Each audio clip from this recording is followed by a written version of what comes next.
अच्छा, अब मेरी आवाज़ आ रही होगी, पहले नहीं आ रही थी, खैर। अच्छा जी, हम लोग ने चैप्टर स्टार्ट करा है, चैप्टर नंबर 16 हमारा ह्यूमन रिसोर्स मैनेजमेंट स्ट्रेटजी है।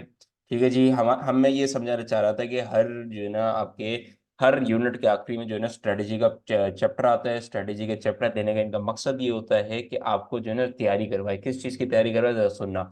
चार चैप्टर आपके स्ट्रेटजी पे बेस होते हैं। ह्यूमन रिसोर्स होता है, आपका मार्केटिंग होता है, आपका फाइनेंशियल होता है, आपका ऑपरेशन होता है। याद रखना, चारों के चैप्टर के आखिरी में जो है ना स्ट्रेटजी आती है। दो तरह के आपके पास कंपोनेंट होते हैं, एक 32 होता है, एक आपके पास 42 कंपोनेंट होता है। एक जरा एक मिनट रुकिएगा, जरा मैं एक मिनट पेन लिया हूँ, दूसरी वाली। अच्छा जी, आपके पास दो जो है ना तरह के होते हैं, एक आपका स्ट्रेटेजी का जो है ना 32 कंपोनेंट है, और एक आपके पास 42 कंपोनेंट है। आपके 42 कंपोनेंट के पेपर का नाम जो स्टार्ट होता है वो है स्ट्रेटेजी का पेपर। स्ट्रेटेजी के पेपर में क्या करना होता है, आपको दो केस स्टडी दी जाएगी उस दिन, और उन दो केस स्टडी के लिए जो है ना आपने स्ट्रेटेजी खुद से डिजाइन करनी ही होगी। वहां पे मेनली जो है बहुत ज्यादा वेक डेटा दिया हुआ होगा। ठीक है, उन वेब डेटा की मदद से आपने क्या करना होगा, एक स्ट्रेटजी फॉर्म करनी होगी। अच्छा जी, तो अभी तक हम लोग ने 42 का पेपर जो है 42 कंपोनेंट का पेपर अभी तक सॉल्व क्यों नहीं करा है? ठीक है, ये बड़ा अच्छा सवाल है, क्यों नहीं सॉल्व करा है? क्योंकि जब तक बेटा आपके जो है ना स्ट्रेंथ नहीं बन जाती है कि आप एटलीस्ट 32 कंपोनेंट का पेपर सॉल्व कर लेते हो, नहीं कर पा रहे हो, लेट्स सपोज आप नहीं कर पा रहे 32 कंपोनेंट का पेपर, तो आप 42 में आपको बहुत ही मुश्किलात होगी, क्योंकि यहाँ पे वेग इन्फॉर्मेशन जरूर मिलेगी आपको। तो 32 कंपोनेंट बेटा पहले तो आप जो है ना स्ट्रॉन्ग करो, इसके बाद जो है ना हम लोग 42 का कंपोनेंट मैं जो है ना आने वाले दिनों में वीडियो अपलोड करूंगा। अच्छा जी, हम लोग ने बात कर ली चैप्टर नंबर 16 की, तो स्टार्ट भी कर लेते हैं चैप्टर नंबर 16 को। ठीक है, सबसे पहले डेफिनेशन लिख लेते हैं। डेफिनेशन क्या है, ह्यूमन रिसोर्स मैनेजमेंट की डेफिनेशन क्या है, जरा लिख लेते हैं। इसको छोटा फॉन्ट करता हूँ थोड़ा सा मैं। ठीक है, जरा जूम इन कर देता हूँ, ज़्यादा बेहतर नजर आए। एक मिनट रुकिएगा, एक टैक्स लगा दी मैंने, ठीक हो गया। आ जाओ, आ जाओ, आ जाओ। ह्यूमन रिसोर्स मैनेजमेंट क्या होता है? HRM strategy. HRM strategy is the plan for the management, अच्छा जल्दी जल्दी लिखिएगा कि प्रैक्टिस भी होती रहे, management of the organisation, organisations, organisation, human resource, resource.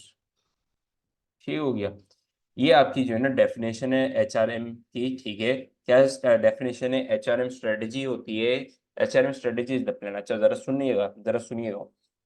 HRM जो है हमेशा क्या करती है, HRM बोल रहा हूँ, हमेशा एक जो ह्यूमन रिसोर्स डिपार्टमेंट जो होता है वो हमेशा चाहता है कि हमारे पास एक स्ट्रेटजी हो कि किस हिसाब से हमें चलना है। ठीक है, आने वाले फ्यूचर के अंदर हमारे को किस हिसाब से चलना है, और मेनली आपको जरूरत होती है किसी प्लान की। ठीक है, प्लान की कि कैसे चलना है। ठीक है, अगर आपको कोई बताए कि भाई आने वाले दिनों में हम लोग क्या कर रहे हैं, ऑपरेशन डिपार्टमेंट वाले जो है ना क्या कर रहे हैं, एक बड़ी सी नई फैक्ट्री जो है ना खोल रहे हैं। ठीक है, उनका ऑपरेशन जो है ना नया खोल रहे हैं वो लोग। ठीक है, लेट सपोज ये मेरी नई फैक्ट्री है, वो लोग नई फैक्ट्री जो है ना खोल रहे हैं। ठीक है, वो नई फैक्ट्री खोलना चाह रहे हैं। सही हो गया। ऑपरेशन वाले ने कोऑर्डिनेट करा ह्यूमन रिसोर्स से कि आने वाले फ्यूचर में हम लोग क्या करना चाहते हैं, कि हम लोग एक नई जो है ना फैक्ट्री खोलना चाहते हैं। तो भाई HR वाले क्या करेंगे, HR वाले करेंगे कि वो लोग भी अपनी फ्यूचर के लिए प्लानिंग करना स्टार्ट करेंगे, जिसे हम लोग क्या कहते हैं, जिसे हम कहते हैं वर्क फोर्स प्लानिंग करना स्टार्ट करेंगे। क्या करना स्टार्ट करेंगे, वर्क फोर्स प्लानिंग करना स्टार्ट करेंगे। वर्कफोर्स प्लानिंग क्या होती है कि आने वाले दिनों में जब आप एक्सपेंशन करोगे तो आपको किस लेवल के एम्प्लॉय चाहिए, क्या आपको स्किल्ड एम्प्लॉय चाहिए या अनस्किल्ड एम्प्लॉय चाहिए, आपको कौन से एम्प्लॉय चाहिए, स्किल्ड एम्प्लॉयज की जरूरत है आपको, स्किल्ड एम्प्लॉयज की जरूरत है, या आपको अनस्किल्ड एम्प्लॉयज की जरूरत है। ये सारी चीजें जो है ना हम लोग बैठ के सोचते हैं, एक HR वाले सोचते हैं और प्लान डिजाइन करते हैं कि यार इस वक्त जो है ना लेट सपोज हमारा ऑपरेशन जो है ना जनवरी से स्टार्ट होने वाला है, तो 2 महीने पहले जो है ना हम लोग रिक्रूटमेंट स्टार्ट करेंगे। 1 महीने तक रिक्रूटमेंट होगी, 1 महीने की ट्रेनिंग मिलेगी, और इसके बाद जो है ना हम लोग उनको ऑन फील्ड उतार देंगे। तो ये सारा कुछ जो है ना ये HR वाले कर रहे होते हैं, और ये पूरा पूरा पहले से प्लान किया हुआ होता है। अच्छा जी, HRM के अंदर कौन कौन से प्लान शुमार होते हैं, जरा वो भी देख लीजिएगा। लेट सपोज आपका बिजनेस जो है, लेट सपोज आपका बिजनेस जो है, बिजनेस जो है ना डाउनफॉल देख रहा है। ठीक है, डाउनफॉल क्यों देख रहा है? डाउनफॉल के बहुत सारे वजह होते हैं।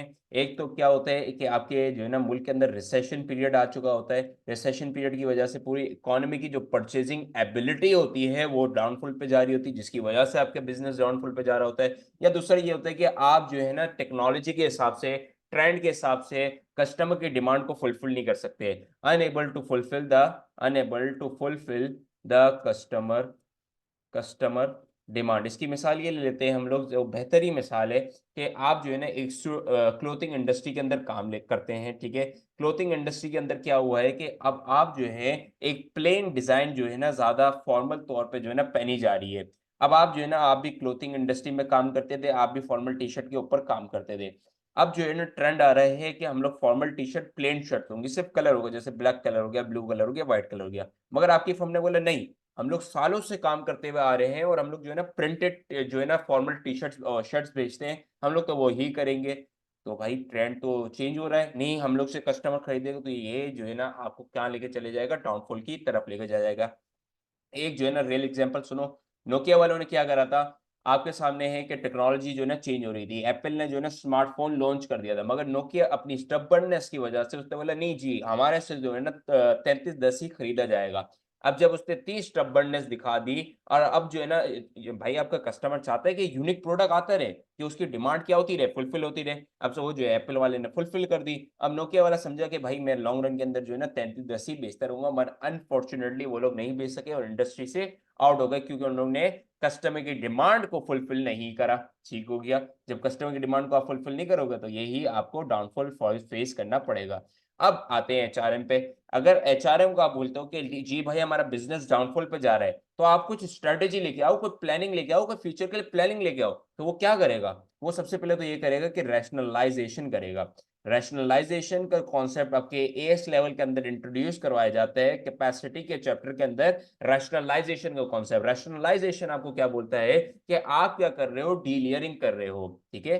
डीलेयरिंग कर रहे हो आप, इसके साथ साथ जो है रिडंडेंसीज कर रहे हो। रिडंडेंसीज के साथ साथ आप क्या कर रहे हो, फायर कर रहे हो लोगों को, डिसमिजल्स कर रहे हो। अच्छा, रिडंडेंसी डिसमिजल के अंदर दोनों का कॉन्सेप्चुअल डिफरेंट होता है। आप जो है ना क्या कर रहे हो, डिसमिजल कर रहे हो एम्प्लॉयज को, ठीक है। ये सारा कुछ कॉन्सेप्ट जो है ना अप्लाई होता है जब आपका बिजनेस जो है ना क्या हो रहा होता है, डाउनफॉल हो रहा होता है। तो भाई आपका जो है ना डिपेंड करता है कि किस सिचुएशन के अंदर हो आप। लेट सपोज आपका डाउनफॉल का सिचुएशन है तो एचआरएम की स्ट्रेटेजी डिफरेंट होगी। लेट सपोज आपका ऑपरेशन जो है ना फल फूल रहा है, मतलब कि आप एक्सपेंड करना चाह रहे हो, आपने नई मशीनरी लगा रहे हो, आपने नई फैक्ट्री खोल ली है, तो आप क्या कर रहे हो, वर्कफोर्स प्लानिंग कर रहे हो कि किस टाइप ऑफ एम्प्लॉय चाहिए, कौन सा टाइप ऑफ एम्प्लॉय चाहिए, स्किल्ड एम्प्लॉय चाहिए, अनस्किल्ड एम्प्लॉय चाहिए, स्किल्ड एम्प्लॉय चाहिए तो किस चीज में स्किल्ड होना चाहिए, अनस्किल्ड एम्प्लॉय चाहिए तो किस चीज में होना चाहिए। इसके साथ साथ स्किल्ड एम्प्लॉयज का एक बेहतर वर्ड क्या होता है, इंटेलेक्चुअल कैपिटल, जो आप पेपर में जरूर इंट्रोड्यूस करवाना। इंटेलेक्चुअल कैपिटल के ऊपर मार्क्स मिलते हैं, ये आपका ओ लेवल का की टर्म है, ठीक है। इंटेलेक्चुअल कैपिटल आप जो है ना इंट्रोड्यूस करवाते हो, जिसकी वजह से आइडिया की कंट्रीब्यूशन एक बड़ी चेन इसकी एनालिसिस की होती है, जो हम लोग ने क्लासेस के अंदर भी डिस्कस कर चुके हैं। अच्छा जी, इसके बाद आते हैं हम लोग इसके बाद वाले पॉइंट पे आते हैं, जरा देखते हैं, ठीक है। अच्छा जी, मैं उम्मीद करता हूँ यहाँ तक क्लियर हो गया होगा एचआरएम क्या होता है और स्ट्रेटेजी क्यों डिजाइन करती है, क्योंकि आगे आने वाले फ्यूचर के अंदर क्या एम्प्लॉय से रिलेटेड आपको काम लेना है, क्या उनको निकालना है, क्या उनको हायर करना है, डिफरेंट सिचुएशन के ऊपर बेस करता है।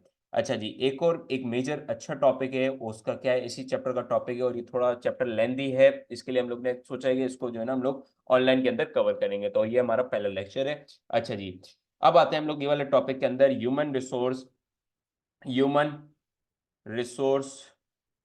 Human resource department is responsible for. अच्छा, अब हम देखेंगे ह्यूमन रिसोर्स डिपार्टमेंट जो है ना किस चीज के लिए जो है ना रिस्पॉन्सिबल है। इस हेडिंग को जरा बड़ी करें। अच्छा, ये हमारी नई हेडिंग है तो इसका कलर जो है ना मैं चेंज करता हूँ, क्या आपको जब आप कॉपी कर रहे होंगे तो जो है ना मदद हो आपको, ठीक है। ये रेड है, अच्छा रेड भी अजीब है मगर रेड कलर है, ठीक है। हर हेडिंग की टॉपिक जो है ना हम लोग इससे दे रहे हैं, ठीक है। थोड़ा सा इसको बड़ा भी कर दूंगा आपके लिए। अच्छा जी, बेहतर हो गया, ये बेहतर हो गया, ठीक हो गया। आ जाओ, अब बताओ एचआर जो है, एचआर डिपार्टमेंट जो है किस किस चीज से रिस्पॉन्सिबल होते हैं। एक जो कॉमन चीज है जो सबको पता है कि वो रिक्रूटमेंट होती है, ठीक है। एचआर डिपार्टमेंट जो है ना रिक्रूटमेंट के लिए रिस्पॉन्सिबल होता है, वो तो ऑब्वियस सा पॉइंट है, ठीक है। अच्छा जी, जब वो रिक्रूटमेंट कर रहा होता है तो सिर्फ रिक्रूटमेंट को क्या एक जर्नल पॉइंट है, बिल्कुल जर्नल पॉइंट नहीं है। रिक्रूटमेंट के अंदर जो है ना आपको जो है ना जॉब डिजाइन करनी होती है, जॉब डिस्क्रिप्शंस तैयार करनी होती है। इसके अलावा कहाँ पे एडवर्टाइजमेंट करनी है कि आपको इंटरनल रिक्रूटमेंट करनी है कि आपको एक्सटर्नल रिक्रूटमेंट करनी है। इंटरनल रिक्रूटमेंट करनी है तो कौन कौन से तरीके हैं, एक्सटर्नल रिक्रूटमेंट करनी है तो कौन कौन से तरीके हैं। इंटरनल रिक्रूटमेंट में जैसे कि एक अगर लेट सपोज आप अनस्किल्ड एम्प्लॉय हायर करना चाह रहे हो, तो आप क्या करते हो कि आपने जो है ना बोर्ड के अंदर लगा दिया। अच्छा लेट सपोज जो है ना जहाँ पे लेबर काम करते हैं वहां पे जो है ना एक सॉफ्ट बोर्ड लगा हुआ है, वहां पे आपने लगा दिया जहाँ पे नोटिस आते हैं। अगर आप स्किल्ड एम्प्लॉय हायर करना चाह रहे हो तो आपने क्या कर दिया, आपने एडवर्टाइज कर दिया, मैगजीन्स के अंदर एडवर्टाइजमेंट डाल दी। तो ये सारी चीजें जो है ना रिक्रूटमेंट के अंदर शामिल होती है। तो पहला पॉइंट जो है जो रिस्पॉन्सिबल होती है एचआर डिपार्टमेंट वो होती है रिक्रूटमेंट के लिए। तो पहला पॉइंट है रिक्रूटमेंट एंड सिलेक्शन। अब इसके अंदर ये सारी की सारी आती है कि सबसे पहले जॉब डिस्क्रिप्शन क्या होगी, ठीक है, जॉब डिस्क्रिप्शन क्या होगी, जॉब किस तरह से डिजाइन करेंगे आप, ठीक है, जॉब डिजाइन। इसके अलावा आप ये भी सोचते हो कि कहाँ पे एडवर्टाइजमेंट करोगे आप ये वाली जॉब के हवाले से, ठीक है। एडवर्टाइजमेंट एडवर्टाइजमेंट डिपेंड करती है कि आप स्किल्ड एम्प्लॉय हायर करना चाह रहे हैं या अनस्किल्ड एम्प्लॉय हायर करना चाह रहे हैं, तो ये दोनों शुमार होती है, ठीक है। अब ये जो अभी हमने डिस्कशन करी उसके बेसिस पे ये डिपेंड करती है। अच्छा जी, दूसरा वाला पॉइंट किस चीज़ से रिस्पॉन्सिबल होती है हमारा एचआर डिपार्टमेंट, तो सेकंड पॉइंट पे आ जाते हैं हम लोग, ठीक है, क्यों कर रहा है। सेकंड पॉइंट पे आ जाते हैं, clear employment, clear employment contract, ठीक है। अच्छा जी, क्लियर एम्प्लॉयमेंट कॉन्ट्रैक्ट की क्यों जरूरत होती है, क्योंकि हमारे को एम्प्लॉयज को बताना होता है कि भाई आपको क्या काम करना है, ठीक है। क्लियर एम्प्लॉयमेंट कॉन्ट्रैक्ट के अंदर क्या आता है कि आपने बताना होता है कि एम्प्लॉयज को कि क्या काम करना है। लेट सपोज आज आपने जो है ना क्लियर एम्प्लॉयमेंट कॉन्ट्रैक्ट नहीं दिया, प्रोवाइड नहीं किया, ठीक है। सही एम्प्लॉयमेंट कॉन्ट्रैक्ट जो है ना क्लियर एम्प्लॉयमेंट कॉन्ट्रैक्ट आपने प्रोवाइड नहीं करा एक एम्प्लॉय को, ठीक है। अब आपने बोला जी कल से आ जाएगा, ठीक है। अब उसको पता ही नहीं होगा कि कौन सी सर्टेन एक्टिविटीज उससे परफॉर्म करनी है, किसको वो रिस्पॉन्सिबल है, उसको पता ही नहीं है, जिसकी वजह से जो है आपके बिजनेस को नुकसान हो सकता है।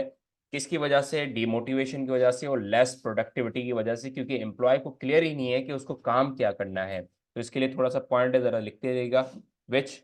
अच्छा, एम्प्लॉयमेंट कॉन्ट्रैक्ट क्या होता है, एम्प्लॉयमेंट कॉन्ट्रैक्ट जो है ना एम्प्लॉई और एम्प्लॉयर के दरमियान में एक एग्रीमेंट होता है कि वो कौन कौन सी एक्टिविटी करेगा। This is the agreement, this is the agreement between employer and employee, ठीक हो गया, which includes। अच्छा, इस एम्प्लॉयमेंट कॉन्ट्रैक्ट के अंदर क्या क्या आता है तो जरा देख लीजिएगा। इसके अंदर जो है ना आपका पे स्केल आती है कि कितना पैसा आपको मिलेगा, ठीक है। The defined task to be done, ठीक है, जैसे अभी हम बात कर रहे थे कि कौन सा डिफाइंड टास्क है आप बताओ ही नहीं उसको, तो जिसकी वजह से आपके बिजनेस को इम्पैक्ट हो सकता है, लेस प्रोडक्टिविटी की वजह से। अच्छा, डीमोटिवेशन की वजह से कि पूरा दिन फारिग बैठा हुआ है, हायर ही क्यों कर रहा है भाई मुझे जब काम ही नहीं देना, तो एक बड़ी डीमोटिवेशन फैक्टर आ जाते हैं, ठीक है। अच्छा, अब आप मुझे ये बताओ, जहाँ पे hundreds of thousands of employees काम करते हैं, क्या वहां पे क्या एम्प्लॉयमेंट कॉन्ट्रैक्ट का होना लाजिम है? बिल्कुल लाजिम है भाई, क्यों लाजिम नहीं होगा, ठीक है, क्यों लाजिम नहीं होगा। आप जब तक थाउजेंड और हंड्रेड्स ऑफ एम्प्लॉयज को क्लियर डायरेक्शन ही नहीं प्रोवाइड कर रहे हैं, तो वो ऐसे काम करके देंगे जिसकी वजह से अल्टीमेटली आपके बिजनेसेस को इम्पैक्ट पहुंचेगा। अच्छा जी, दो हम लोग ने जो है ना अभी तक पढ़ लिया है कि क्या क्या रिस्पॉन्सिबल होते हैं। पहला रिक्रूटमेंट सिलेक्शन के लिए होते हैं, दूसरा जो है क्लियर एम्प्लॉयमेंट कॉन्ट्रैक्ट उनको प्रोवाइड करने होते हैं। अच्छा जी, तीसरे के ऊपर हम लोग बात करते हैं। तीसरा क्यों वो क्या रिस्पॉन्सिबल होती है HR department. Does the employee is able to complete task on time. अच्छा जी, ये भी रिस्पॉन्सिबिलिटी एचआर की है, ठीक है।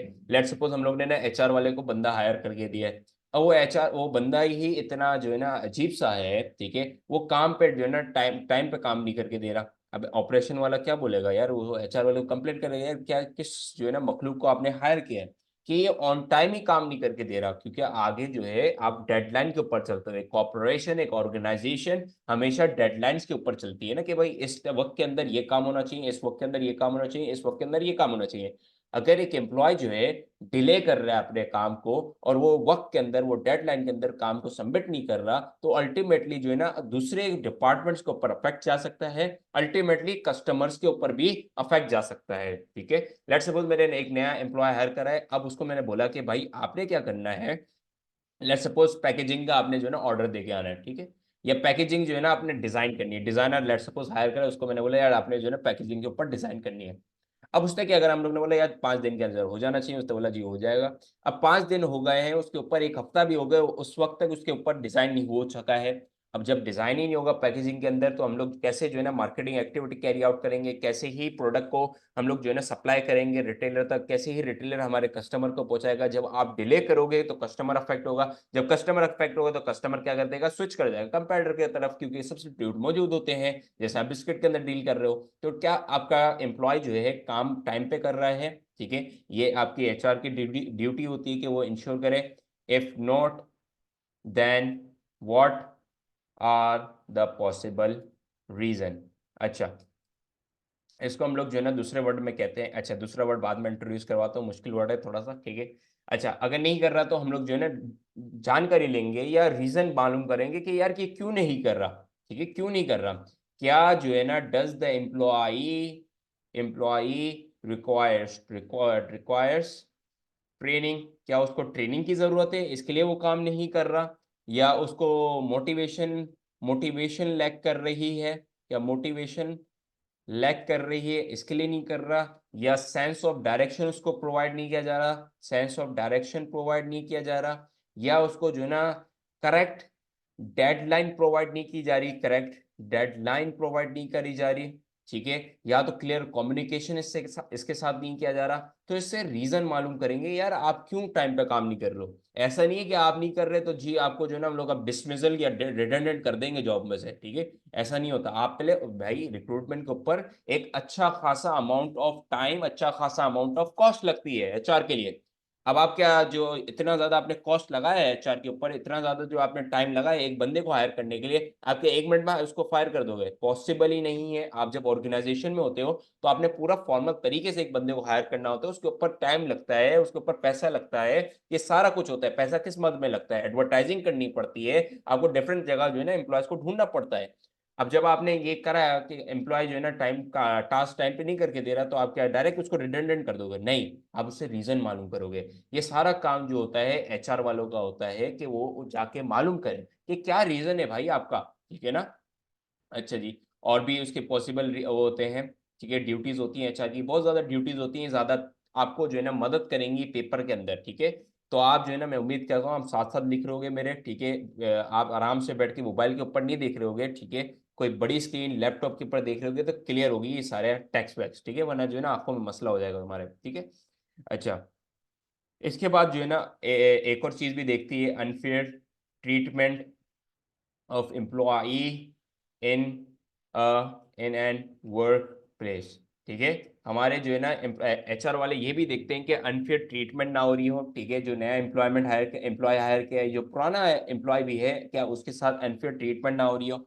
ऐसा ना हो कि भाई हम लोग ने जो है ना उसकी जॉब डिस्क्रिप्शन के अंदर सिर्फ लिखा था कि ये जो बंदा है सिर्फ जो है ना लेट सपोज अकाउंट्स क्रिएट करेगा, ठीक है, लेजर्स को मेंटेन करेगा, ठीक है। आपने जो है ना लेट सपोज बोल दिया उसको जॉब डिस्क्रिप्शन के अंदर के वो क्या करेगा, लेजर्स को वो क्या करेगा, लेजर्स को मेंटेन करेगा।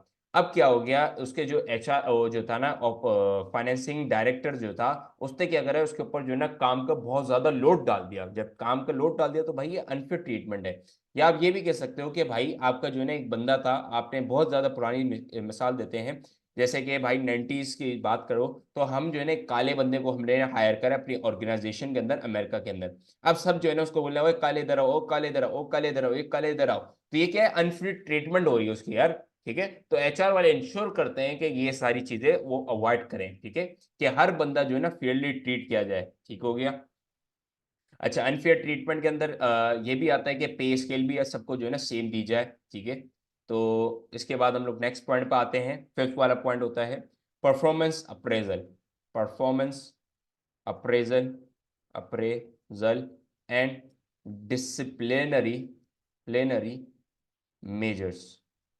अच्छा, ये बस ये जो है ना, अब आप जो है ना जरा समझिएगा कि ये होते क्या है, क्यों किए जाते हैं, और जरा सा इसके जो है ना ब्रीफ डिस्क्रिप्शन जरूर लिखिएगा कि क्या होता है ये। सबसे पहले तो हम लोग बताते हैं परफॉर्मेंस अप्रेजल होता क्या है, ठीक है। इसको 2 मिनट के लिए हटा देते हैं, फिर डिसिप्लिनरी मेजर जो है ना बड़ा अच्छा कॉन्सेप्ट है, जरा समझिएगा उसको। अच्छा जी, अब परफॉर्मेंस अप्रेजल क्या होता है, to assess how how well the organisation employees is performing. आप जानते हो कि भाई हमारे एम्प्लॉय कैसे परफॉर्म कर रहे हैं। लेट सपोज आपके एम्प्लॉय कुछ होंगे जो अच्छा परफॉर्म कर रहे होंगे, ठीक है, कुछ एम्प्लॉयज होंगे जो कि अच्छे से परफॉर्मेंस कर रहे होंगे, और कुछ एम्प्लॉयज होंगे कोई अच्छे से परफॉर्म नहीं कर रहे होंगे। अच्छा, लेट सपोज कुछ एम्प्लॉय होते हैं जो अच्छे से परफॉर्म कर रहे होते हैं, तो उनको क्या हम लोग जो है ना प्रोवाइड करते हैं, और जो एम्प्लॉय जो अच्छे से परफॉर्म नहीं कर रहे होते तो उनको क्या हम लोग जो है ना प्रोवाइड करते हैं, जरा देखते हैं। ठीक है, आ जाओ जरा आगे चलते हैं। जो एम्प्लॉय जो है ना अच्छे से परफॉर्म कर रहे होते हैं तो हम लोग उनको क्या करते हैं, उनको जो है ना कुछ मोटिवेशन फैक्टर्स प्रोवाइड करते हैं, जैसे कि फ्रिंज बेनिफिट्स हो गए, ये प्रोवाइड करते हैं। इसके अलावा हम लोग क्या करते हैं, पेड हॉलीडेज उनको प्रोवाइड करते हैं। ठीक है, इसके साथ साथ क्या होता है, कंपनी कार प्रोवाइड करते हैं, उनको कंपनी कार प्रोवाइड करते हैं। और इसके साथ साथ क्या होता है, पेट्रोल अलाउंस प्रोवाइड करते हैं। बहुत सारे बेनिफिट होते हैं जो कि आपके फाइनेंशियल भी होते हैं, नॉन फाइनेंशियल भी होते हैं, उन एम्प्लॉयज को प्रोवाइड किए जाते हैं जो कि अच्छे से परफॉर्म कर रहे हैं, जिनका परफॉर्मेंस अप्रेजल अच्छा है। लेट सपोज कोई ऐसे एम्प्लॉय होते हैं जिनका परफॉर्मेंस अप्रेजल अच्छा नहीं होता, तो उनको जो है ना हम लोग डिसिप्लिनरी मेजर्स के अंदर डालते हैं। डिसिप्लिनरी मेजर्स क्या होते हैं वो भी समझते हैं, एक second. Disciplinary measures, disciplinary measures क्या होते हैं, हम लोग उनसे जाके पहले मालूम करते हैं कि भाई, जैसे कि हम लोग अभी ऊपर देख रहे थे ना, पहले जाके हम लोग रीजन पूछते हैं। वैसे ही होता है डिसिप्लिनरी मेजर्स। पहले जो है ना आप जाके पूछते हो कि यार ये आपका जो ये परफॉर्मेंस अप्रेजल जो है ये वीक क्यों चल रहा है। ठीक है, आपको बोला जाता है कि भाई आपने जो है ना इस डेडलाइन के अंदर ये स्पेसिफिक टास्क करना है, आप नहीं करते हो। लेट सपोज आपको जो है ना आपको ब्रेक की छुट्टी 30 मिनट की दी जाती है, आप जो है ना 1.5 घंटे की छुट्टी लेके आते हो, तो ये सारा जो है ना आपकी परफॉर्मेंस अप्रेजल जो है ना अच्छा नहीं है। ठीक है, इसके साथ साथ आपकी एब्सेंटीज्म रेट भी ज्यादा है। तो अब आपका साथ क्या क्या जाए, ठीक है, पहले तो रीजन बताएं कि आप क्यों कर रहे हैं। शायद उसको ट्रेनिंग नहीं दी है, ठीक है, उसको पता ही नहीं है करना क्या है, या उसको जो है ना क्लियर डायरेक्शन प्रोवाइड नहीं की जाती, या उसको जो है ना ट्रेनिंग कम मिली हुई है, क्या मोटिवेशन का मसला है। तो ये सारे चीजें जो है ना हम लोग सारे रीजन जो है ना एनालाइज करते हैं, उसके बेसिस पे उसको चीजें प्रोवाइड करते हैं, और फिर उसकी वापसी परफॉर्मेंस अप्रेज कराई जाती है। क्या जो डिसिप्लिनरी मेजर लिया था या इसको ट्रेनिंग दी थी या इसको बेनिफिट दिए थे, क्या अब इसकी परफॉर्मेंस अप्रेजल बेहतर हो रही है या नहीं हो रही। ये सारा का सारा टास्क, ये सारी की सारी रिस्पॉन्सिबिलिटी किसकी होती है, आपके एचआर डिपार्टमेंट की होती है। अच्छा जी, और भी रिस्पॉन्सिबिलिटी होती है, वो भी जरा देख लेते हैं। सिक्स्थ रिस्पॉन्सिबिलिटी जरा हम देखते हैं, work force planning. How much and what skills of employee required in upcoming future। Simple है कि भाई वर्कफोर्स प्लानिंग क्या होती है। वर्कफोर्स प्लानिंग ये होती है कि आने वाले फ्यूचर में आपको कितने एम्प्लॉयज की जरूरत पड़ेगी। जैसे कि हम लोग ने शुरू में ही एक एग्जांपल ली थी कि ऑपरेशन वाले क्या कर रहे हैं, प्लानिंग कर रहे हैं कि हम लोग क्या करेंगे, एक नई फैक्ट्री खोलेंगे आने वाले न्यू फाइनेंशियल ईयर के अंदर। सही हो गया, आप लोग एक नई फैक्ट्री खोलोगे, अच्छी बात है।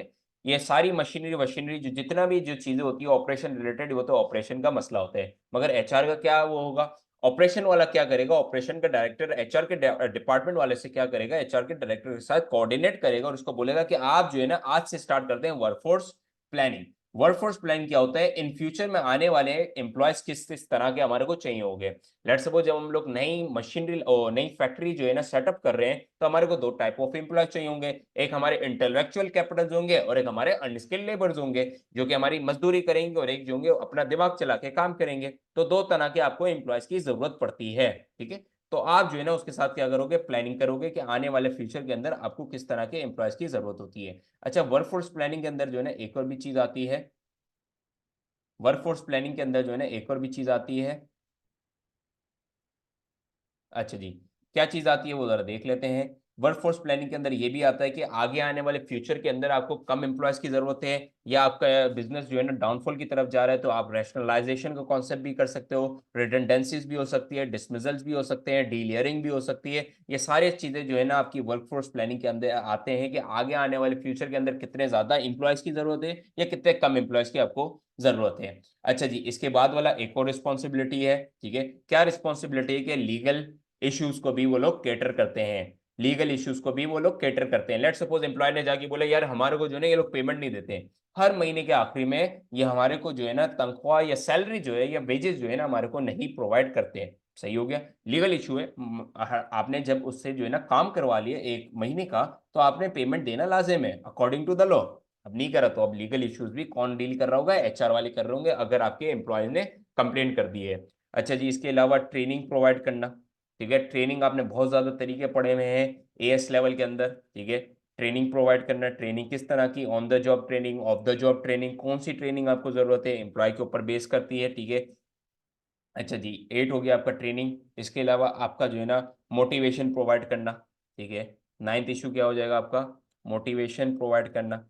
मोटिवेशन आपके फाइनेंशियल भी होते हैं, नॉन फाइनेंशियल भी होते हैं। मोटिवेशन के अंदर आपके मोटिवेशनल थ्योरीज भी बहुत ज़्यादा इंपॉर्टेंट होते हैं। ठीक है, कौन सी मोटिवेशन देनी चाहिए, किस तरह की। इसके अलावा जो है ना लास्ट जो है आपका, लास्ट तो नहीं, सेकंड लास्ट है आपका ट्रेड यूनियन के साथ डील करना। ठीक है, ट्रेड यूनियन के साथ डील करना भी आपकी एक रिस्पॉन्सिबिलिटी होती है। ठीक हो गया, ट्रेड यूनियन के साथ रिस्पॉन्सिबिलिटी क्या है कि भाई एम्प्लॉय ने जो है ना धरना दे दिया आपके कंपनी के बाहर कि हमारी वेजेस बढ़ाई जाए। अब ये कौन डील करेगा? ये जो इतनी जो हंगामे कर रहे हैं लोग फैक्ट्री के बाहर बैठ के, तो इसके साथ कौन ही डील करेगा? ये आपके एचआर वाले डील करेंगे उसके वर्कर रिप्रेजेंटेटिव के साथ। ठीक है, हम लोग ने लीडरशिप के अंदर पढ़ा था वर्कर रिप्रेजेंटेटिव, वो आपका कोई फॉर्मल एम्प्लॉय नहीं होता है। ठीक है, वो या तो एक फॉर्मल भी हो सकता है कि आपकी ऑर्गेनाइजेशन में काम कर रहा है, या तो ऑर्गेनाइजेशन में नहीं भी काम कर रहा हूं, मगर वो ट्रेड यूनियन का सरबराह होता है जिसे हम वर्कर रिप्रेजेंटेटिव कहते हैं, जिसके साथ एचआर वाले डील करेंगे।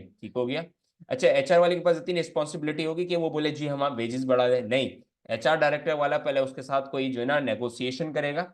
नेगोशिएशन करने के बाद जब वो मेन मीटिंग होगी जिसमें सीईओ, ऑपरेशन का डायरेक्टर, हर डिपार्टमेंट के डायरेक्टर बैठे होंगे, वहां पे पॉइंट पेश करेगा। अगर एक्सेप्ट हो जाएगा तो वो लोग आगे कैरी आउट करेंगे। इसके बाद आपके पास होता है रिडंडेंट एंड डिसमिजल्स। अच्छा, रिडंडेंट एंड डिसमिजल के अंदर बहुत ही बारीक सा डिफरेंस होता है, वो जरा समझ लेना। रिडंडेंट क्या होता है? जब एम्प्लॉय का जो काम होता है वो सेटिस्फैक्ट्री होता है, मगर अब हमें जो है ना एक ऑर्गेनाइजेशन को जरूरत नहीं होती, लिहाजा अब आपको रिडंडेंट पेमेंट देनी पड़ती है। ठीक है, अब एक ऑर्गेनाइजेशन को जरूरत नहीं है, एम्प्लॉय तो अच्छा काम कर रहा था, ऑर्गेनाइजेशन को जरूरत नहीं है, अब उसको क्या करना पड़ता है? ऑर्गेनाइजेशन को 1 महीने की, 2 महीने की एक्स्ट्रा पेमेंट देनी पड़ती है, या जब तक उसको जॉब नहीं मिल जाती अगली, जब तक उसको पेमेंट देनी पड़ती है। मगर डिसमिसल क्या होता है? जब उसका परफॉर्मेंस अप्रेजल इतना बेहतर नहीं था, अजीब सा काम कर रहा था, तो हम लोग जो है ना उसको क्या कर देते हैं? डिसमिस कर देते हैं या फायर कर देते हैं कि अब आपकी हमारे को जरूरत नहीं है, क्योंकि आपका काम ही अनसेटिस्फैक्ट्री था। अच्छा जी, इसके बाद आते हैं हम लोग। ठीक हो गया, हटा दें। अच्छा जी, इसके बाद अगर लेट सपोज आपका एचआरएम डिपार्टमेंट जो है, ह्यूमन रिसोर्स जो मैनेजमेंट है या एचआरएम स्ट्रेटजी जो है आपकी इफेक्टिव नहीं है, या if HRM human resource management is not effective, let suppose आपकी जो है ना एचआरएम ही इफेक्टिव नहीं है, तो उस केस में क्या होता है जरा वो भी देख लेते हैं हम लोग। ठीक है, एक सेकंड दीजिएगा।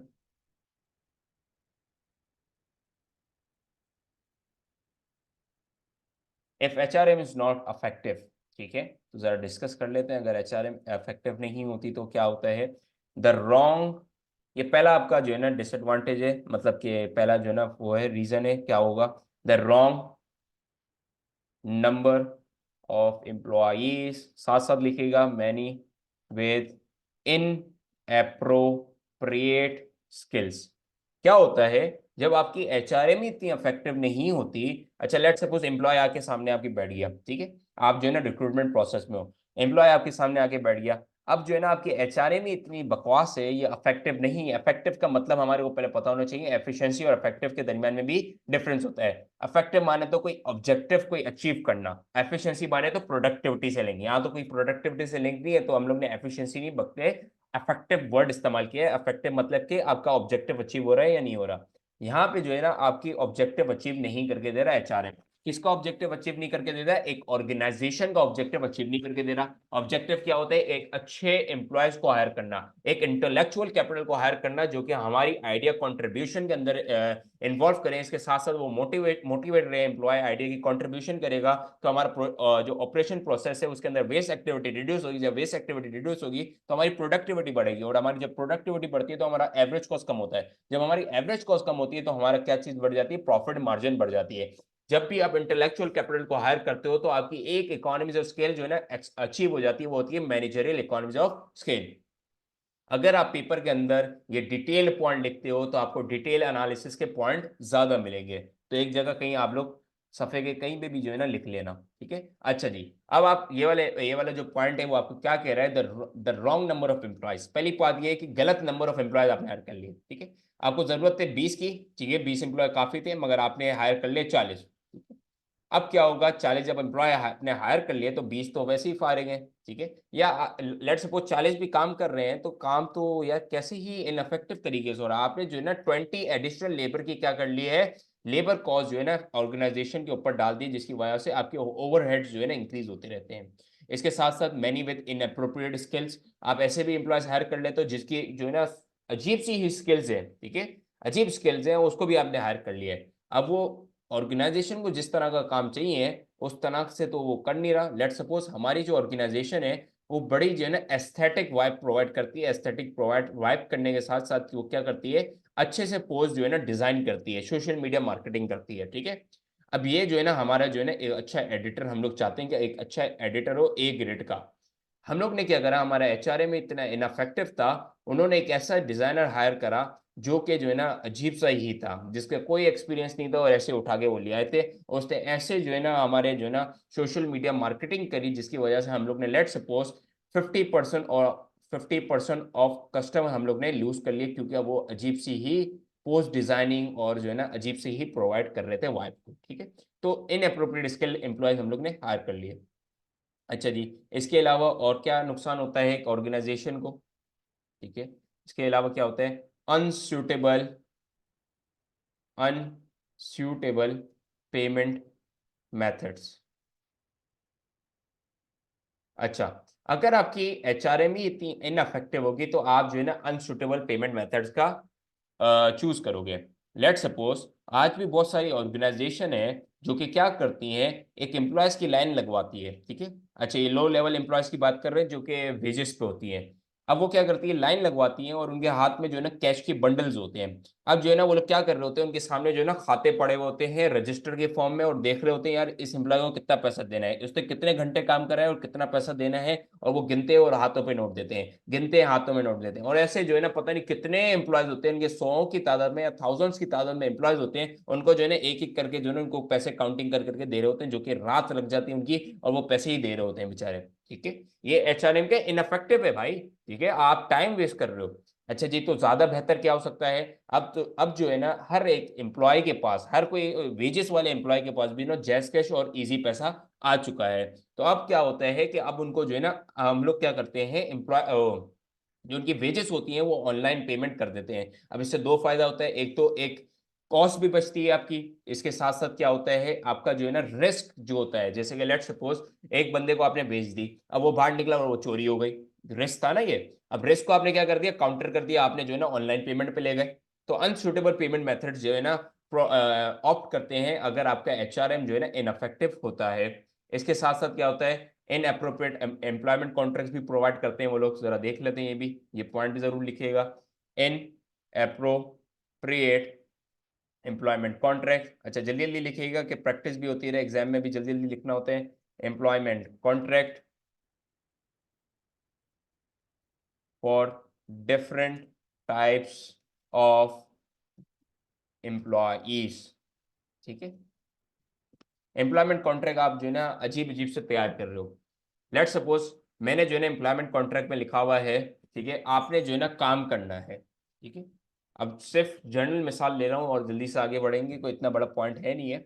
इन इन अप्रोप्रिएट एम्प्लॉयमेंट कॉन्ट्रैक्ट, मैंने बोला कि यार जी आपने काम करना है, ये एम्प्लॉयमेंट कॉन्ट्रैक्ट में लिखा हुआ है, जी आपने काम करना है।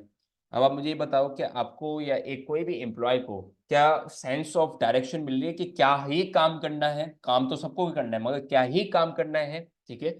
अगर आपकी एचआरएम इफेक्टिव नहीं होती तो ये बहुत ज्यादा नुकसान जो है ना एक बिजनेस को उठाने पड़ते हैं। अच्छा जी, इसके बाद क्या होता है, पुअर एम्प्लॉई परफॉर्मेंस जी भी जो है ना सामने आती है, क्योंकि जब आप एक आपने ऊपर अभी पढ़ा है कि आप एक एचआरएम की जो रिस्पॉन्सिबिलिटी होती है वो क्या होती है, परफॉर्मेंस अप्रेजल। अगर कोई अच्छा बंदा काम कर रहा है तो उसको अप्रेज करो, उसको जो है ना बेनिफिट्स प्रोवाइड करो। और अगर एक बंदा जो है अच्छा परफॉर्मेंस नहीं दिखा तो डिसिप्लिनरी मेजर्स करो यार उसके ऊपर, उसको ट्रेनिंग प्रोवाइड करो, उसको मोटिवेशन प्रोवाइड करो, उसको क्लियर डायरेक्शन प्रोवाइड करो, उसके कॉन्ट्रैक्ट को रिन्यू करो, कुछ तो करो कि वो अच्छा काम करे, डिसिप्लिनरी मेजर्स करो। मगर अगर आपकी एचआरएम ही इनअफेक्टिव है तो अब आप क्या करोगे मेरे भाई, लास्ट पॉइंट आपका कि पुअर एम्प्लॉई परफॉर्मेंस। अच्छा जी, कोई चीज क्लियर ना हुई हो तो मैसेज कर देना, ठीक है जी।